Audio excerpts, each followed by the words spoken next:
Bismillahirrahmanirrahim. Alhamdulillahi rabbil alamin. Wa bihi nasta'inu ala umuri dunya waddin. Asyhadu an la ilaha illallah wahdahu la syarika lah. Wa asyhadu anna Muhammadan abduhu wa rasuluhu la nabiyya ba'dah. Allahumma salli wa sallim wa barik ala sayyidina Muhammadin wa ala alihi wa ashabihi ajma'in. Subhanaka la ilma lana illa ma 'allamtana innaka antal alimul hakim. Amma ba'du, para alim ulama, wabil khusus Kiai Haji Ahmad Hidayat, bapak-bapak, ibu-ibu hadirin sidang subuh rahimakumullah. Mudah-mudahan Allah selalu melindungi kita, amin. Mudah-mudahan Allah selalu memberikan rezeki yang halal kepada kita, amin.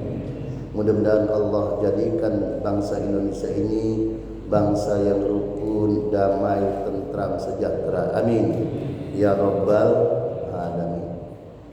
Hadirin kaum muslimin sidang subuh rahimakumullah. Pagi ini kami ingin mengetengahkan tema ahlul haq versus ahlul batil. Ahlul haq, para pengusung kebenaran, berlawanan dengan ahlul batil, para pengusung kebatilan. Para pengusung kebenaran itu akan selalu menang. Para pengusung kebenaran akan selalu menang manakala berhadapan dengan ahlul batil. Jadi di mana saja ada ahlul batil, di mana saja ada ahlul batil, maka akan lahir ahlul haq.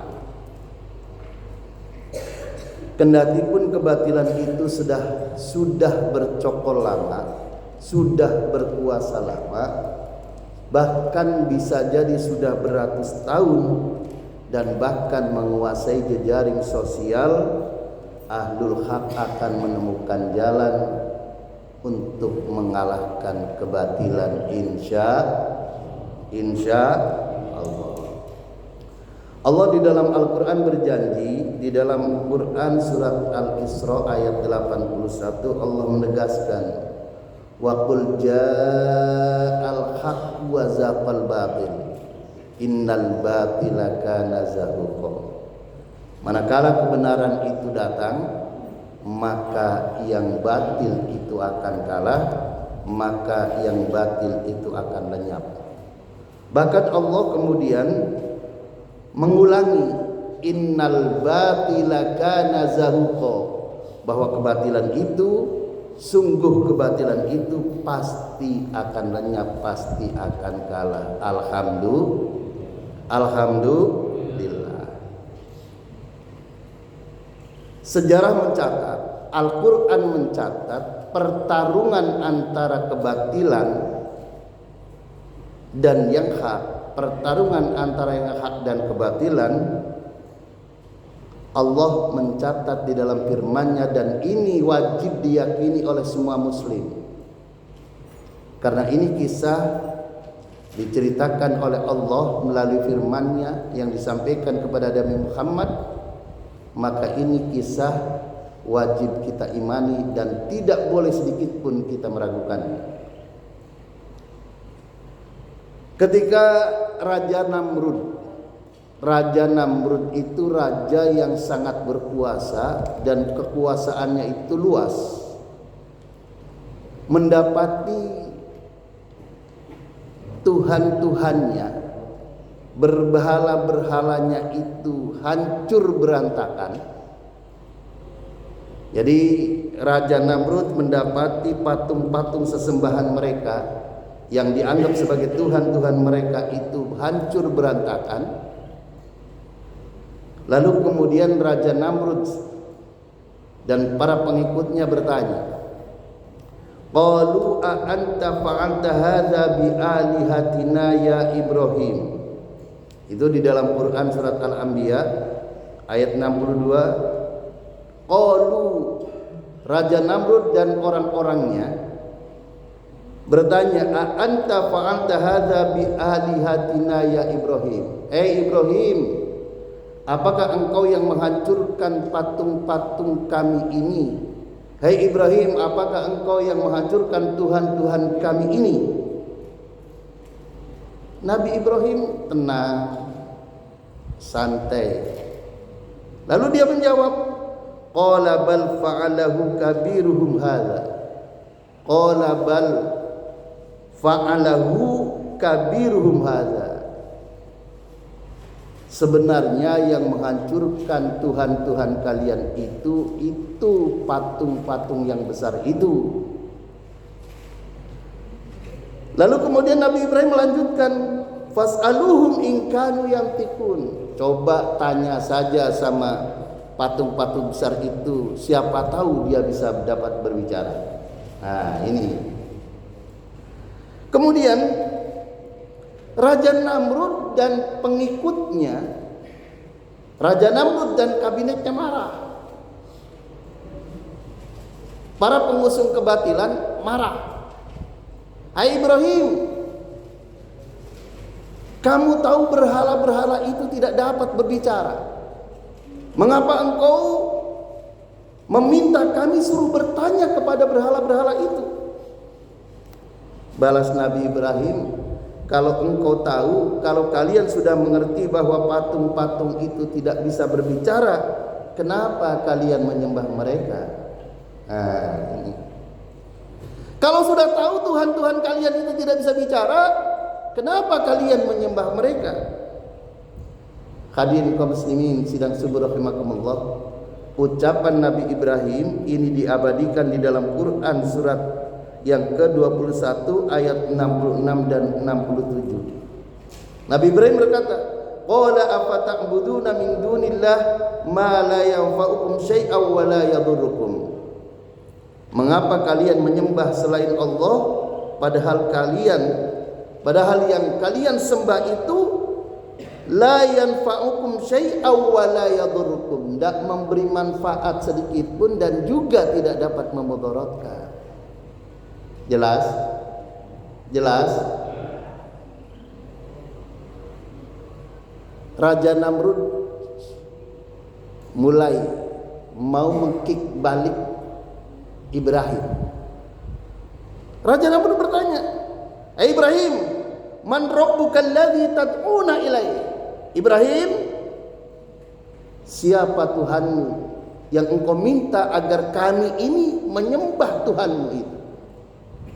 Nah, ini namanya balik bertanya untuk mengkick supaya Ibrahim itu tidak bisa berkutik. Nabi Ibrahim kemudian menjawab sebagaimana diabadikan di dalam Quran Al-Baqarah ayat yang ke-258. Rabbiyalladzi yuhyi wa yumiit. Tuhanku itu adalah Tuhan yang dapat menghidupkan dan mematikan. Tuhanku adalah Tuhan yang dapat menghidupkan dan mematikan. Lalu kemudian Raja Namrud balik, qala ana uhyi wa umiit. Ibrahim, kalau cuma menghidupkan dan mematikan, aku pun bisa. Pengawal bawa kemari, seret kemari dua budak. Budaknya diseret, dibawa ke depan raja. Setelah dua budak itu berada di depan raja, lalu kemudian si raja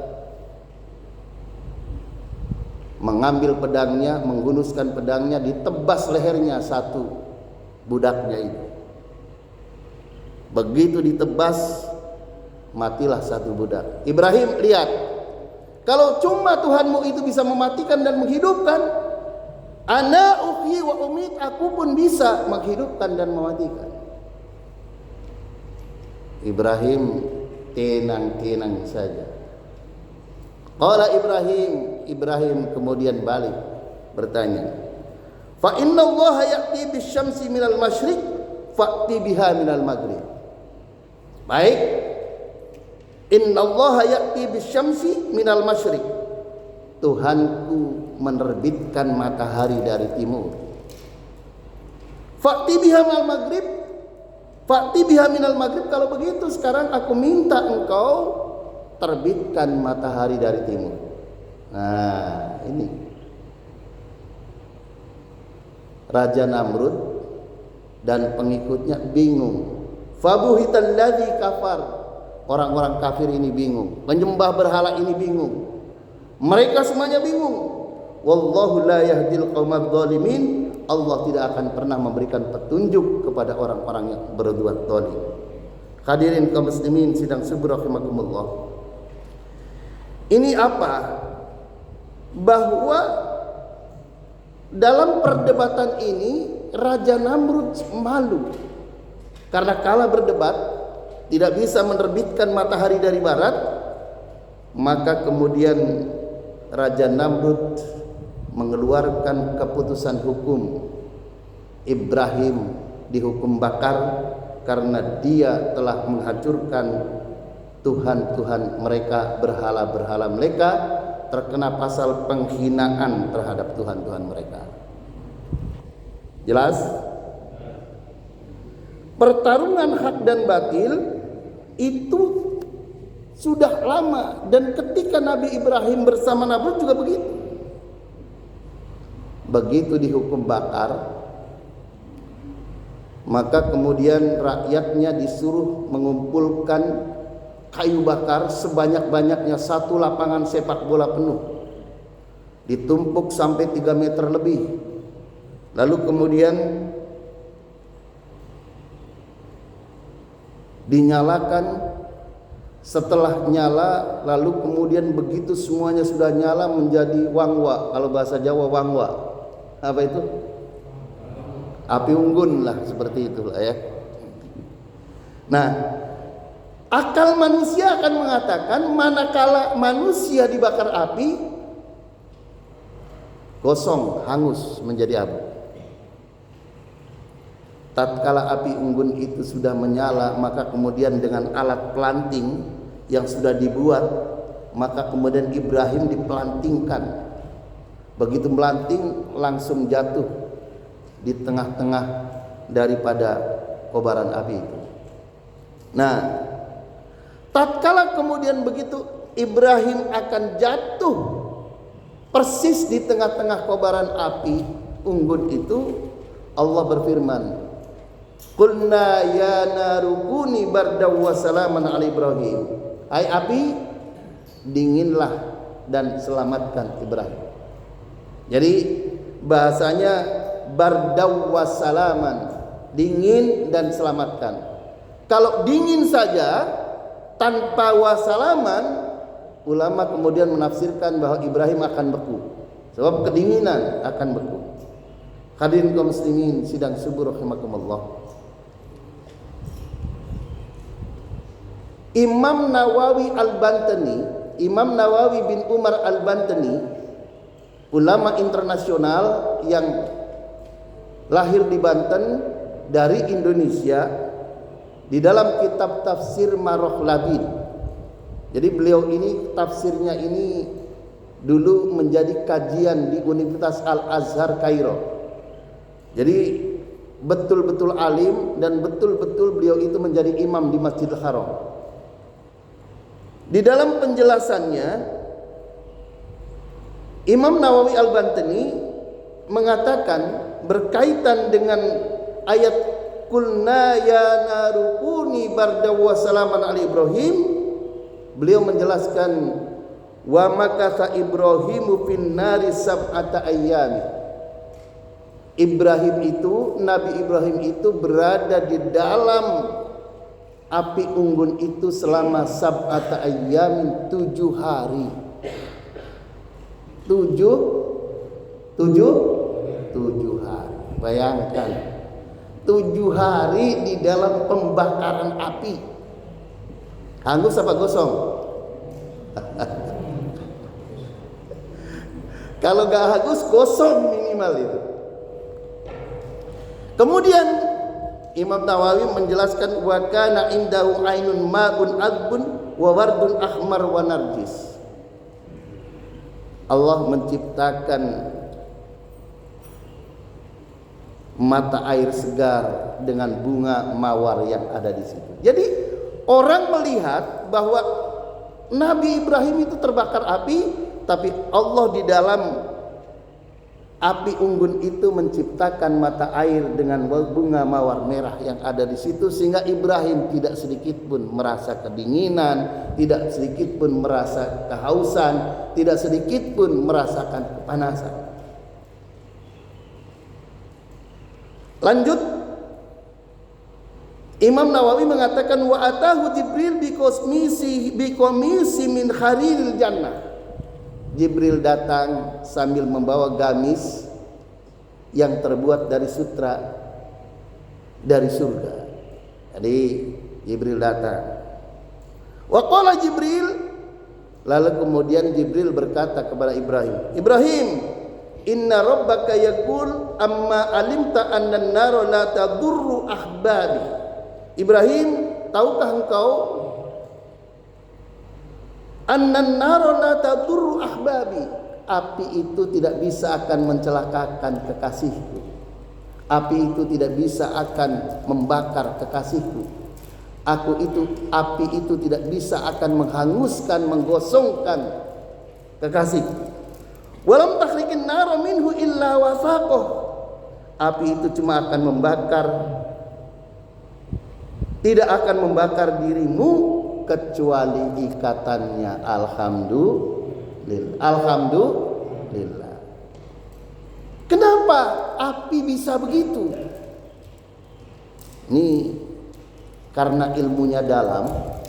Imam Nawawi itu menjelaskan, fa inna Allah ta'ala azala anha ma fiha minal kharri wal iqra.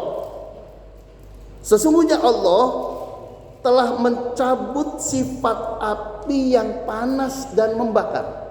Sifat panas api telah dihilangkan dan sifat membakar api telah dihilangkan oleh Allah.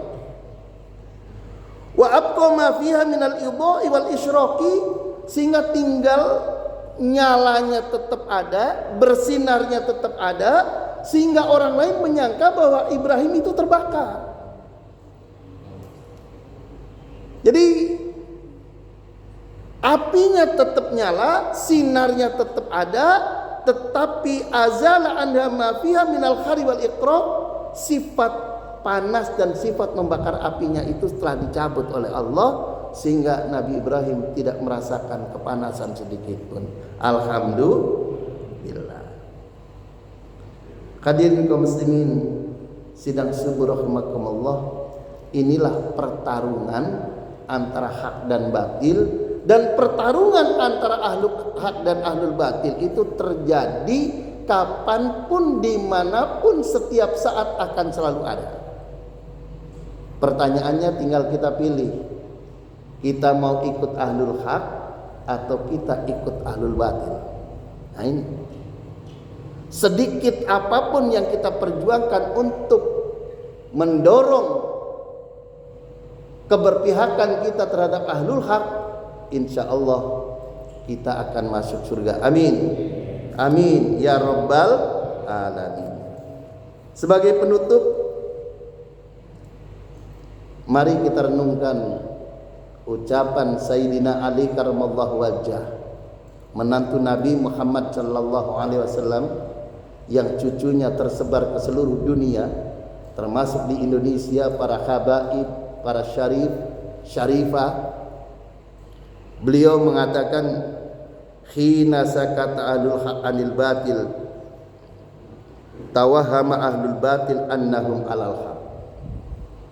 Khina sakata ahlul haq anil batil, kalau pengusung kebenaran, para pendukung kebenaran diem saja dengan merebaknya kebatilan, sakata anil batil, diem saja terhadap terjadinya kebatilan, merebaknya kebatilan, kemungkaran, kezaliman, maka bahayanya, kata Imam Ali, tawahhama ahlul batil annahum alal haq, maka bahayanya para pengusung kebatilan menyangka annahum alal haq, mereka itu berada di jalan yang benar.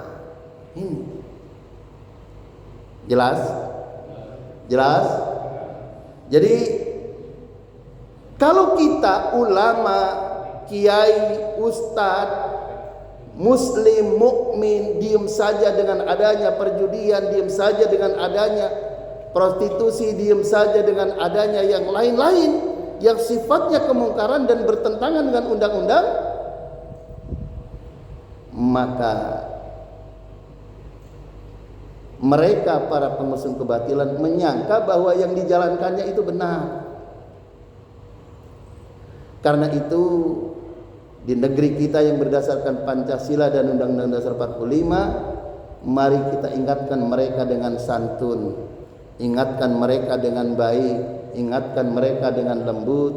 Kalau kita sudah tidak bisa mengingatkan, kita laporkan kepada penguasa, kepada pihak yang berwajib. Insya Allah, Allah selalu melindungi kita dan kita selalu mendapatkan perlindungan Allah. Amin ya rabbal alamin. Demikian sebagai pengantar, mudah-mudahan nanti banyak pertanyaan sehingga kita bisa memberikan apa yang terbaik buat kita dan umat Islam. Insya Allah kami kembalikan kepada moderator.